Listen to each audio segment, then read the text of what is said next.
I'm Hayden. I'm a 29-year-old office worker at a major trading company.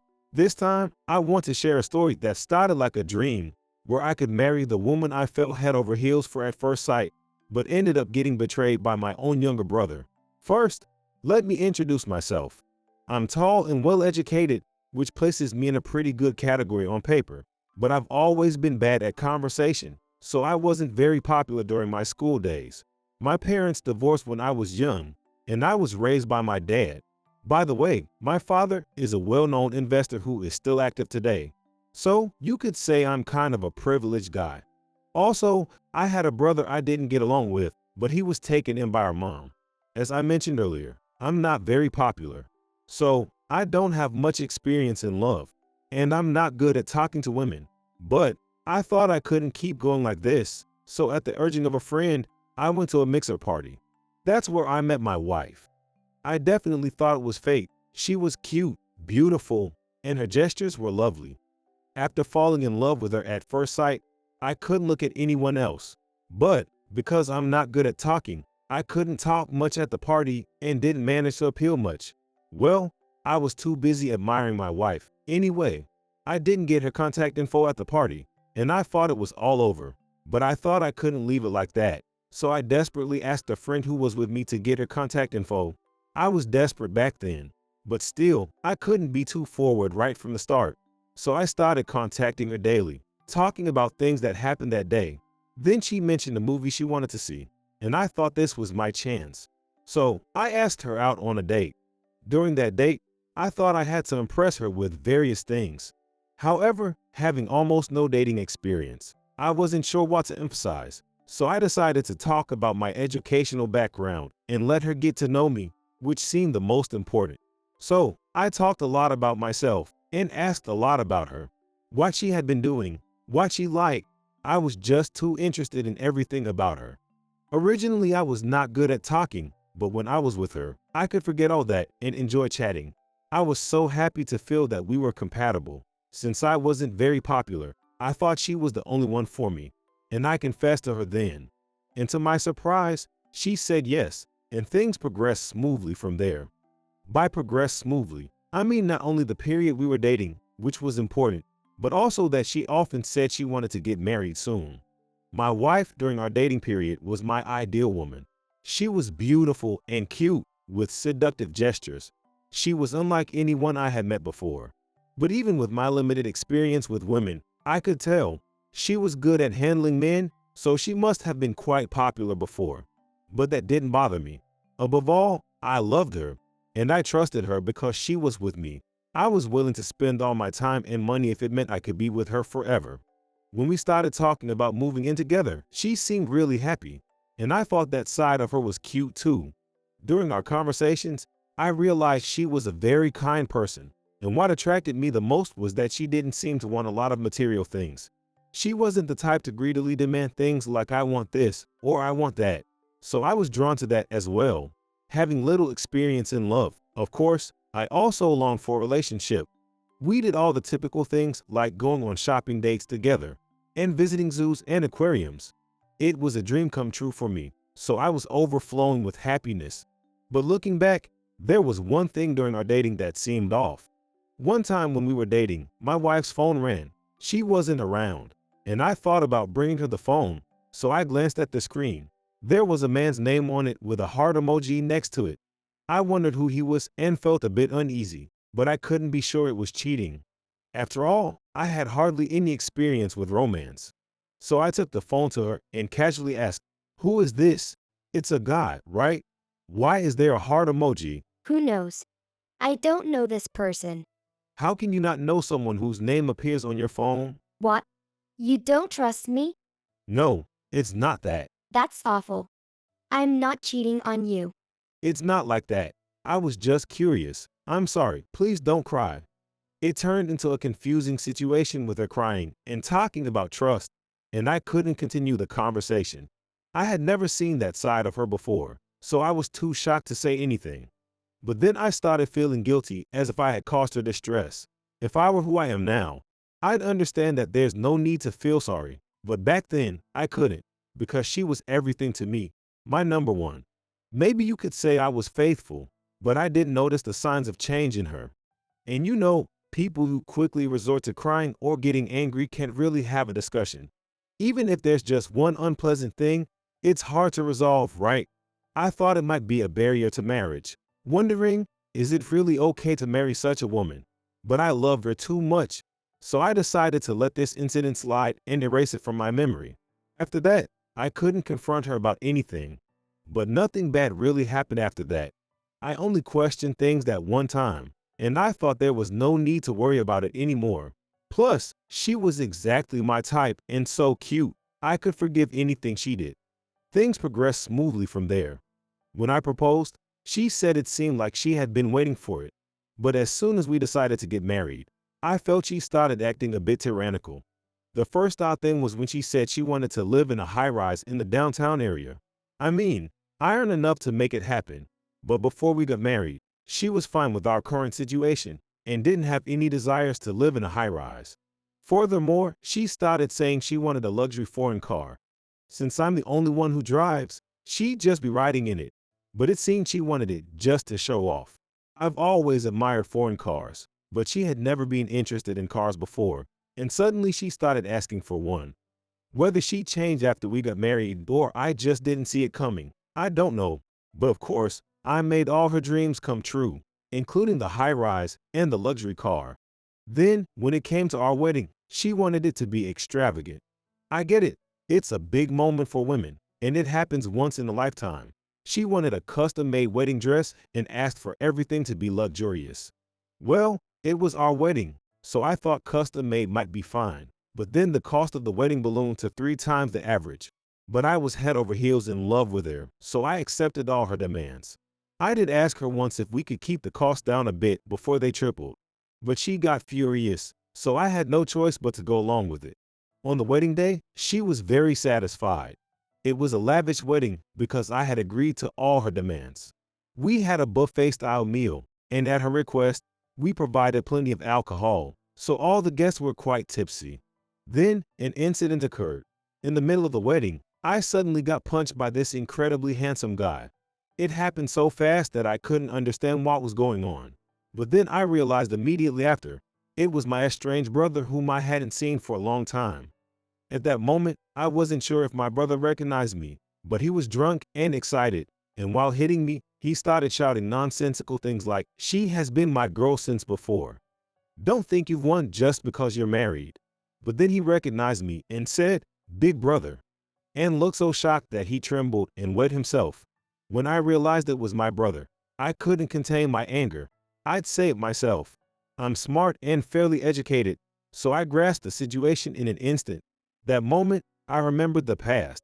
Yes, the name with the heart emoji had shown up in the call history, and the name in that call history was my brother's.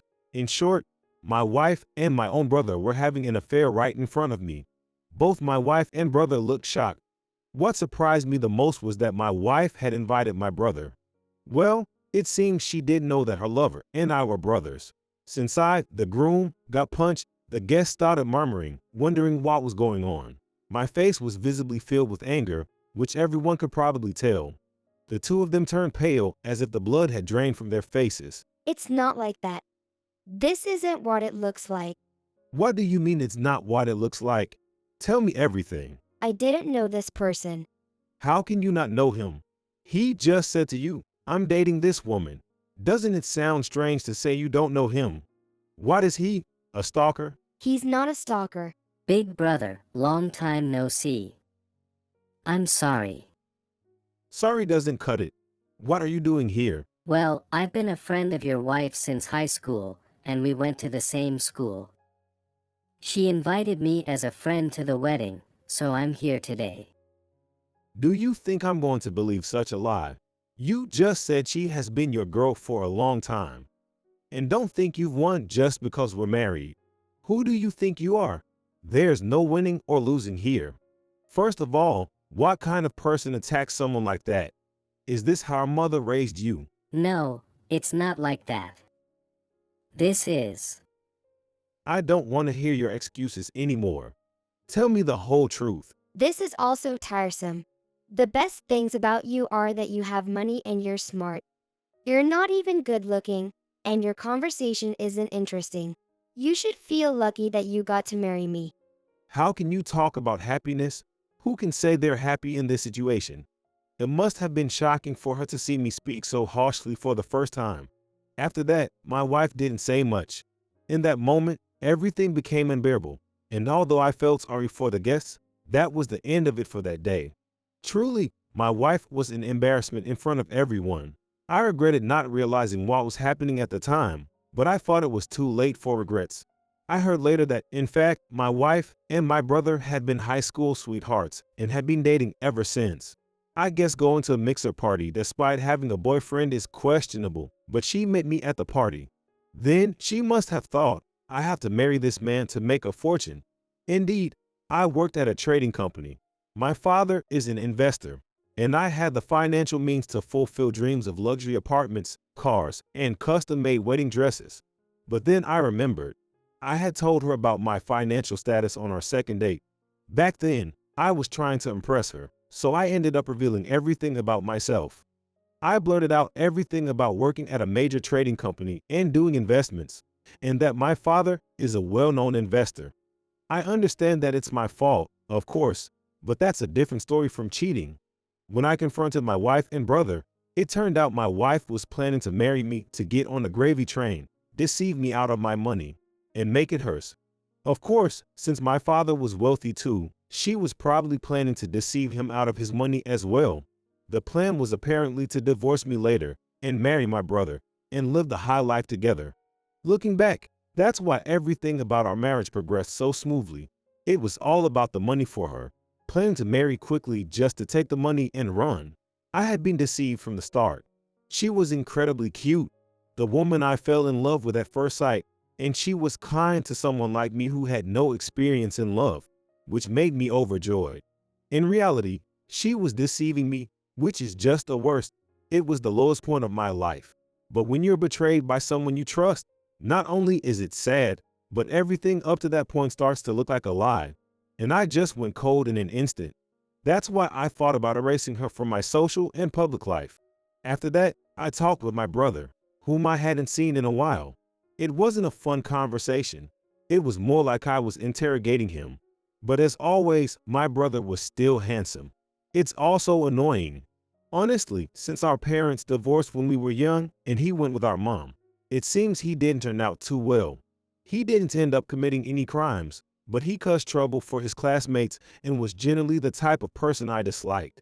However, our father was strict, so he had to call me big brother at home, and he behaved well inside the house. Outside, it was a different story. According to him, he's now a struggling musician in a band. I want to become a big star on a national stage. You say that, but it's never going to happen, is it?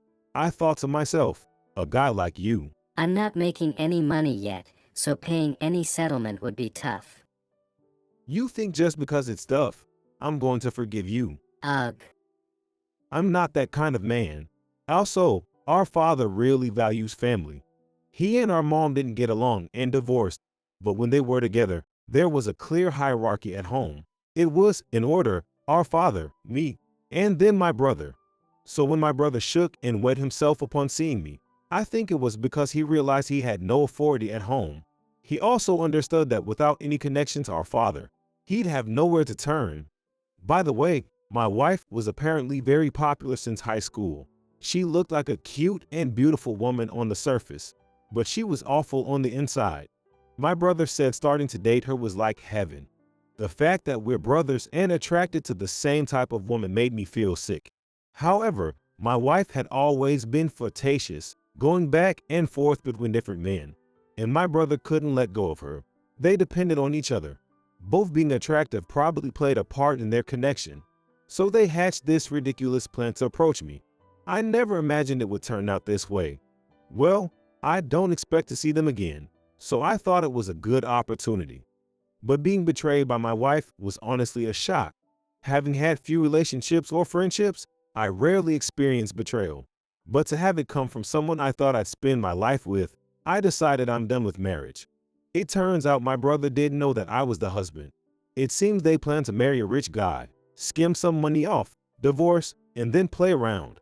I immediately started divorce proceedings and demanded a hefty sum for the wedding costs and as compensation for the affair from both of them, including my brother. Though I hadn't seen my brother in a long while, we still had a connection, and I told our father everything. It was obvious, of course. As expected, my brother was disowned by our father, and it was written down that he would have no further involvement with our family. The scandal spread through the neighborhood, and my wife found it too uncomfortable to stay in her dream downtown high-rise, so she moved to the countryside. Of course, she's alone now. I'm still living in that high-rise. I heard later that my ex-wife started working to pay for the alimony and the wedding expenses. She's working at a bar, earning about $18 an hour. I heard the rent for her place in the countryside is about $270 a month, which is nothing compared to living in a high-rise. But even there, rumors have spread, and it seems like her friends and family have deserted her, leaving her to live in solitude. My brother probably got sick of it all because he went far away, and now his whereabouts are unknown. We don't know anything about him. That's the story of how I was betrayed by the person I fell head over heels for and trusted. And to think the other person was a relative, can you believe it? It's the worst, but well, life is full of all sorts of experiences, isn't it?